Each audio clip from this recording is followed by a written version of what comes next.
RTV app వార్తల్ని క్షణాల్లో చదివే అవకాశం ఉంటుంది. ఒక న్యూస్ పేపర్, ఒక టెలివిజన్ ఛానల్ మీ చేతుల్లో ఎప్పుడూ ఉంటాయి. అదేవిధంగా మన కలెక్టర్ గారికి నేను ఏమంటున్నానంటే, ఇందుకు ముందు గుడిబండ మండలం, నేను గుడిబండ జెడ్పీటీసీ మడక్సిర కాన్స్టిట్యూషన్, నేను ఇందుకు ముందు అపాయింట్మెంట్ అడిగితే ఇదే డిప్యూటీ సిఓ గారు నన్ను మళ్ళా నా తోటి జెడ్పీటీసీలని అవమానపరచడం జరిగింది.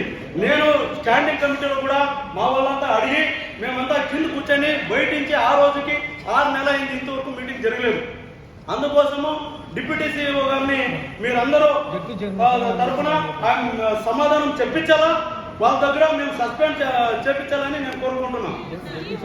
చైర్మన్ గారు కానీ, అప్పుడున్న ప్రభుత్వం కానీ ప్రజలతో ఎన్నుకోబడినటువంటి ప్రజాప్రతినిధికి అవమానం జరిగితే పట్టించుకోలేదు. కానీ మా శాసనసభ్యులు, పార్లమెంట్ సభ్యులు అందరూ మీరు చెప్పిన దానికి ఏకీభవించి చర్యలు తీసుకోమని చెప్పడం జరిగింది. ప్రజల నుంచి ఎన్నుకోబడినటువంటి ప్రజాప్రతినిధులను ఎవరిని అవమానపరచడానికి లేదు. కాబట్టి మేము మీకు మద్దతుగా ఉంటామని చెప్పి పార్థసారథి గారు చెప్పారు. మా ఎమ్మెల్యేలు కూడా మీకు సపోర్ట్ చేశారు. వైఎస్ఆర్ జెడ్పీటీసీలు కూడా దాదాపుగా ఎక్కువ ఉన్నారు కాబట్టి 42 మంది ఉన్నారు.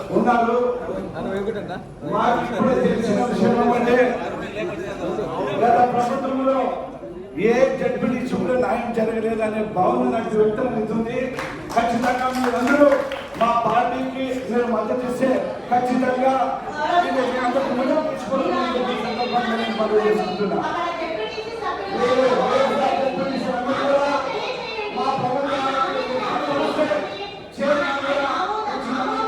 సాధన చేసుకొని అభివృద్ధి చేస్తామని చెప్పి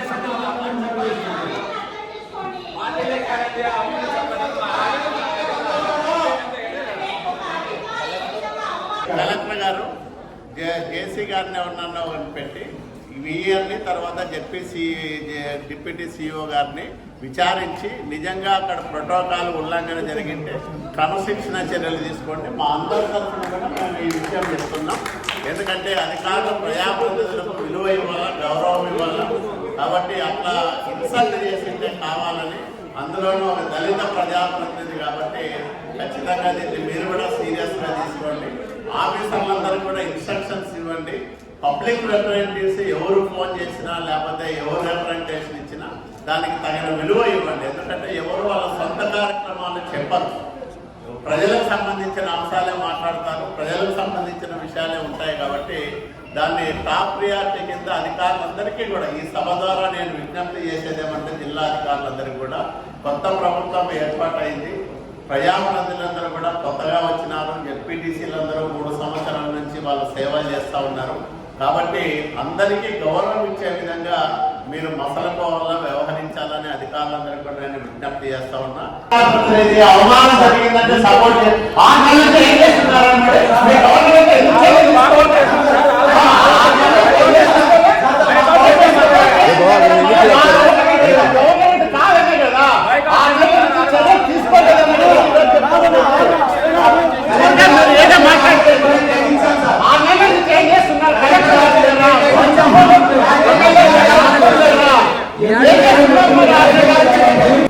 గౌరవ ప్రజాప్రతినిధులు ఈ అంశాన్ని నా దృష్టికి తీసుకొచ్చారు. సో మీరే చెప్పారు, ఇది గతంలో జరిగినటువంటి సంగతి, అప్పుడు నేను కూడా లేదు. సో ఇప్పుడు నా దృష్టికి వచ్చింది కాబట్టి మీకు తెలుసు, జిల్లా పరిషత్ అంటే తనదైన ఒక సిస్టమ్ ఉంటుంది. అందులో జిల్లా పరిషత్ చైర్మన్ గారు ఉంటారు. అన్ని కూడా అక్కడ వస్తుంది. ఎక్కడ కలెక్టర్ గారి ఇంటర్వెన్షన్ కావాలి, అప్పుడు మాకు అది వస్తుంది నివేదిక. ఇప్పుడు దాకా నేనున్నప్పుడు ఈ విషయం నా దృష్టికి రాలేదు. ఇప్పుడు మీరందరూ మా దృష్టికి తీసుకొచ్చారు. ఖచ్చితంగా గౌరవ శాసనసభ్యులు రాజదుర్గం వారు కూడా తెలియజేయడం జరిగింది. జడ్పీ చైర్మన్ కూడా ఇప్పుడు పక్కన కూర్చొని ఆ డీటెయిల్స్ నాకు తెలియజేశారు. ఖచ్చితంగా దీన్ని నేను ఎంక్వైరీ చేయించి వెంటనే దాని మీద ఏ చర్యలు తీసుకుంటాను. అంతేకాకుండా ప్రతి సోమవారం జిల్లా అధికారులు సమావేశం నేను చేస్తాను. ఆ సమావేశంలో దాదాపు 120 డిపార్ట్మెంట్లు ఉంటాయి. అన్ని డిపార్ట్మెంట్ల అధికారులకు అందరూ కూడా నేను తెలియజేస్తాను. ప్రజాప్రతినిధులు వాళ్ళకు ఉన్నటువంటి ప్రోటోకాల్ని ఉల్లంఘించడానికి వీల్లేదు. మరియు వాళ్ళు వచ్చినప్పుడు వాళ్ళని సగౌరవంగా వాళ్ళ చేపల్లో కూర్చోబెట్టి వాళ్ళ ఇష్యూ ఏంటి అన్ని కూడా వారు విని దానికి ఏ సమాధానం చెప్పాలి చేయాలని ఖచ్చితంగా చేస్తారని సభాసంగా తెలియజేస్తున్నారు. తాగునీటి సమస్య మడకసిర నియోజకవర్గము, పెనుగొండ నియోజకవర్గంలో ఉన్నానని మొత్తం ఉమ్మడి జిల్లాకు తెలుసు. జిల్లా పరిషత్కు సంబంధించినటువంటి గ్రాంట్ను ఆన్లైన్ లో లేని కంపెనీలకు, ఫ్రాడ్ కంపెనీలకు జిల్లా పరిషత్ గ్రాంట్ను మరలించినారు. వీళ్ళు జనరల్ బాడీని తప్పుగా పట్టించి గ్రాంట్ అంతా నిధులు దుర్వినియోగం చేశారు. అధికారులను మొదలుపెట్టారు. మీరందరూ కూడా మీరు చెప్పండి, ఇప్పుడు సమాధానం. మీ బడ్జెట్ కేటాయించాము, మీరు ఎందుకు ఒక వర్క్ చేయలేదు చెప్పండి. ఆ నిధులన్నీ ఏమైనాయండి? కనీసం సీఈఓ గారు కూడా బాడీ ఇంటిమేషన్ లేకుండా, బాడీ తీర్మానం లేకుండా సీఈఓ గారు, కలెక్టర్ గారు గత ప్రభుత్వంలో ప్రజాప్రతినిధుల నిర్లక్ష్యాన్ని అధికారుల మీద నెట్టడం కరెక్ట్ కాదు.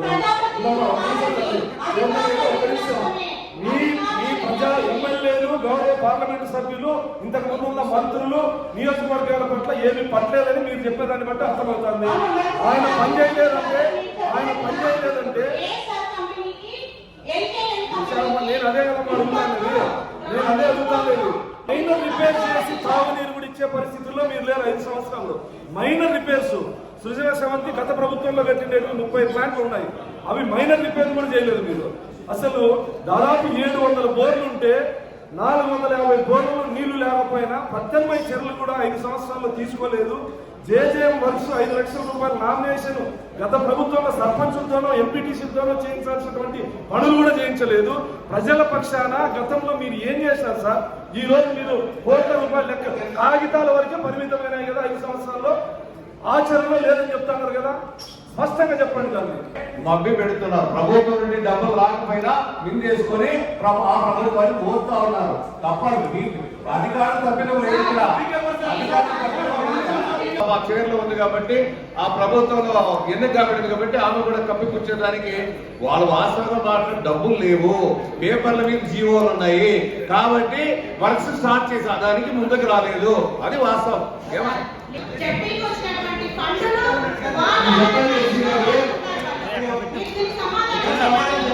కేజీఎం కింద మనకు కూడా శాంక్షన్ అయినాయి కానీ స్టేట్ షేర్ రాలేదు సార్. బిల్స్ అయితే రాలేదు సార్. బిల్స్ డబ్బులు లేవు సార్. డబ్బులు లేవు. జేజీఎంలో డబ్బులు లేవు సార్. జేజీఎంలో డబ్బులు లేవు సార్. జేజీఎంలో డబ్బులు లేవు. చైర్మన్ గారేమో అన్ని పాస్ చేసేమో వాళ్ళకే తప్పు అధికారులు. ఇప్పుడు మా సత్యసాయి ఎస్సీ గారు చెప్పింది ఏమంటే జేజేఎంకి డబ్బులు రాలేదు నిధులు, దానికోసమే వర్క్ స్టార్ట్ కాలేదని స్పష్టంగా ఆయన చెప్పాడు. ఆయన ఏమో పాపం లైవ్ లో ఉన్నాయి, రాలేదు, వర్క్స్ ఎగ్జిక్యూషన్ మేము చేయలేదు.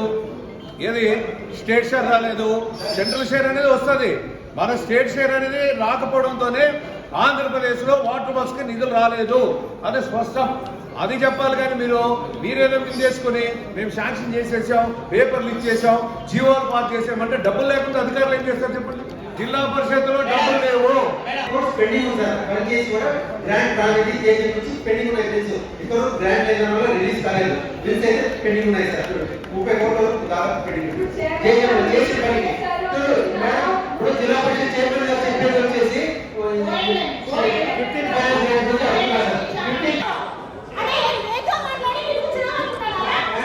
ఇప్పుడు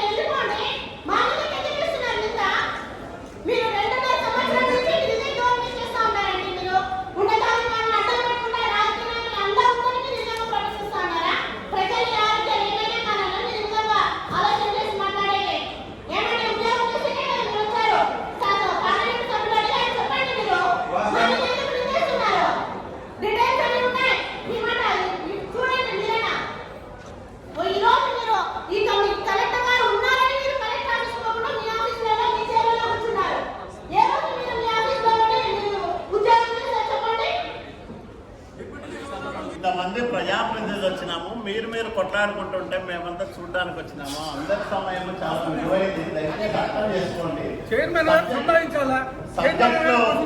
ఇప్పుడు సబ్జెక్ట్ గ్రాంట్ మనకు 15 బ్యాలెన్స్ లో రావడం లేదు. దానివల్ల మనం ఇబ్బందులు పడుతున్నాము. మనకు వచ్చిన గ్రాంట్ లో కొంతవరకు పేమెంట్ ఇచ్చారు. ఇంకా 30 కోట్ల బకాయిలు ఉన్నాయి. 2-3 ఇయర్స్ నుంచి ఓనర్ కింద 30 కోట్ల బకాయిలు ఉన్నాయి.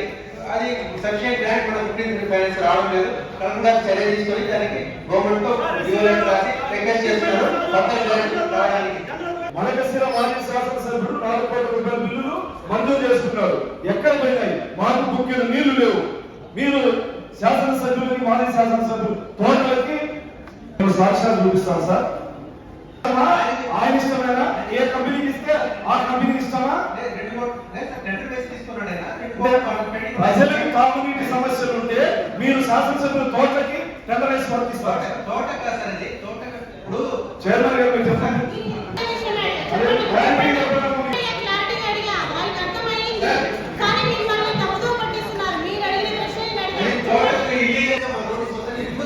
జనానికి నీళ్ళు లేకపోతే ఎంత ఈజీ చెప్తాను సార్.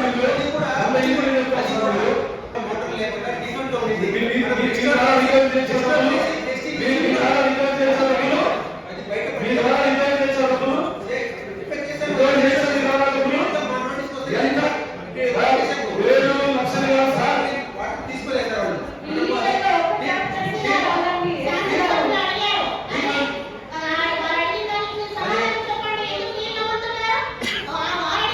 ఈ త్రాగునీటి సమస్య జిల్లాలో ఉన్నప్పుడు వెంటనే ఉన్న ఫస్ట్ ఆఫ్ ఆల్ ఎస్సీ లేరు, వేకెన్సీ ఉంది, ఏదో ఈ ఇన్ఛార్జ్గా ఉన్నాడు. Okay, without getting in to merit of the issue మనం ఇప్పుడు చూస్తే అధికార కీలకమైన డిపార్ట్మెంట్స్ అందరూ చేస్తే బహుశా ఆ ఒక్క రంగంలో వెంటనే ఇబ్బంది రావచ్చు. సో డెఫినెట్లీ అది మీరు ఏముంది మీ నుంచి నాకు నివేదిక రావాలి. నివేదిక రాకుండా జిల్లా పరిషత్ యాక్టివిటీస్ని నేను వెంటనే ఇంటర్వ్యూ అవ్వడానికి ఆ ప్రొసీజర్ కూడా లేదు. గౌరవ శాసనసభ్యులు కానీ గౌరవ ప్రజలు మీ అందరికీ ఈ ప్రొసీజర్ తెలిసిందే. సో ఖచ్చితంగా మాకు తెలియజేయండి. ఇప్పుడు దాకా మీరన్నీ వినింది, నేను వినిన తర్వాత మీరన్నీ చెప్పింది విన్న తర్వాత నాకు అర్థమైంది ఏంటంటే, సో ఒక జిల్లా ప్రొటెక్టెడ్ వాటర్ స్కీమ్స్ అని ఉంటాయి, దానికి ఆపరేషన్ మెయింటెనెన్స్ అని ఉంటుంది ఏమో. సో ఆ ఆపరేషన్ మెయింటెనెన్స్ కి బడ్జెట్ ప్రభుత్వం కేటాయిస్తారు. దాన్ని మీరు ప్లాన్ వారీగా స్కీమ్ కి ఇంత డబ్బుని కేటాయిస్తారు. సో ఆ డబ్బు ఆ ప్లాన్ లోపల డబ్బుని కాంట్రాక్టర్ కి అప్పటికప్పుడు ఇవ్వాలి. ఇవ్వకపోతే వెంటనే మనకు ఎలక్షన్ మధ్యలో కూడా 2 సమస్యలు మాకు వచ్చింది. సత్యసాయి కలెక్టర్ గారు నాకు ఫోన్ చేసి చెప్పారు, మడక్సిర దాకా నీరు రాలేదు, పెనుకొండ దాకా నీరు రాలేదు, ధర్మవరంలో నీరు రాలేదు. సో అప్పటికప్పుడు పేమెంట్ చేయాల్సి ఉంటుంది. That is the procedure. కనుక అది కరెక్ట్గా జరగలేదు అనేది నేను చెప్తున్నాను. సో దయచేసి అది నాకు తెలియజేయండి. What are the details. Definitely I will take the action. But ఈ అన్ని మధ్యలో జిల్లాలో ఆల్రెడీ మనకు కరువు ప్రాంతంలో ఉన్నటువంటి జిల్లా ఎస్సీ గారు చెప్పారు, సర్ఫేస్ వాటర్ స్కీమ్స్ మనకు ఎక్కువ ఉంది. కనుక పక్క జిల్లా అన్నమయ్య కానీ మీరు అటువైపు చూసుకుంటే వాళ్ళకి లేకపోతే మనకు మంచిది. ఇట్లాంటి సర్ఫేస్ వాటర్ స్కీమ్ ఉండడం వలన మంచినీళ్ళు త్రాగునీటికి మనకు బాగా వ్యవస్థ ఉంది. దాన్ని సజావుగా మనము మెయింటైన్ చేయాల్సిన అవసరం, బాధ్యత జిల్లా పరిషత్కి ప్రభుత్వం కేటాయించడం జరిగింది. సో మీరు దయచేసి మీరు ఒక పకడ్బందీగా ఒక మెథడాలజీని మీరు ఇవాల్వ్ చేయండి సిఇఓ గారు. How to maintain this in a full proof manner and in timely manner. And ఎంత బడ్జెట్ మీకు కావాలి, ఒక స్కీమ్కి ఒక సంవత్సరానికి ఎంత బడ్జెట్ కావాలి, అది ఎప్పుడు తగ్గుతుంది, వెంటనే మీరు కలెక్టర్ గారి దృష్టికి తీసుకురావాలి. ఓకే, అప్పుడు మేము ప్రభుత్వం దృష్టికి తీసుకొస్తాం. ఎక్కడ పేమెంట్ కావట్లేదు అప్పుడు వెంటనే మనం ఇన్వాల్వ్ అవుతాం.